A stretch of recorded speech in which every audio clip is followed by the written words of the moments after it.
Okay geng, ada satu lampu camping ni, setiap kali promote dia akan cepat sold out, tapi sebab kuantiti dia tak banyak. So ini adalah salah satu lampu camping yang aku kalau pergi camping memang aku bawa sebab bentuk dia cantik dan dia agak function untuk aku. Yang pertama dia ada lampu putih.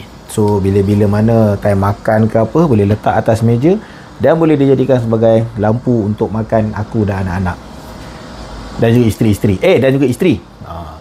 Lampu putih dia cerah, malap, mati.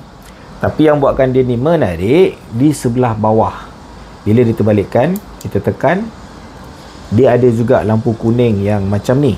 Okay, lampu kuning dia yang pertama dengan design macam labah-labah ni kan. So memang akan betul-betul mencana cantik dia ketika di campsite. Kemudian ianya juga adalah retractable, bermaksud kau boleh tarik. Bila kau tarik, keadaan duduk dia macam ni kan. Bila kau tarik, cahaya tu, dia bukannya lampu tu dekat dalam body dia ni, so cahaya dia akan keluar.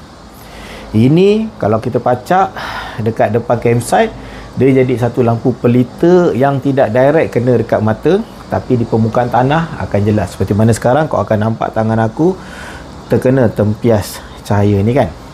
Dan satu lagi setting dia yang agak menarik adalah, kita try ni, tang kelip-kelip ni geng.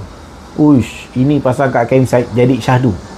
Kadang-kadang dekat campsite kita tak boleh nak buat api, jadi bila ada kelip-kelip cahaya syahdu macam ni, kita boleh berbual sambil termenung tengok kerelipan cahaya. Dan andai kata kita satukan, lekatkan, so body dia ni akan menghasilkan cahaya kelip-kelip hexagon dia ni. Nampak tak? Push. Memang cantik teruk lah. Cantik teruk punya. So pengalaman penggunaan aku dengan dia ni, pernah pergi camping 3 hari 2 malam. Kalau setakat 1 malam tu steady, tak ada masalah. Bila 2 hari semalam tu tak silap aku kena charge, 3 hari 2 malam tu kena charge juga sikit. Dia tak dapat fully cover 2 malam. Bateri tak besar, harga murah, itulah masalahnya. Design kau cantik, benda ni tak ada lagi aku jumpa yang seumpama dalam pasaran. Tapi aku rasa kalau kau up sikit harga untuk invest kepada bahagian bateri, orang tak marah kot kan. But then again, itu dia cerita dia lah. So aku dah kongsikan, dan aku harap dia tidak sold out secepatnya seperti mana biasa. Ciao.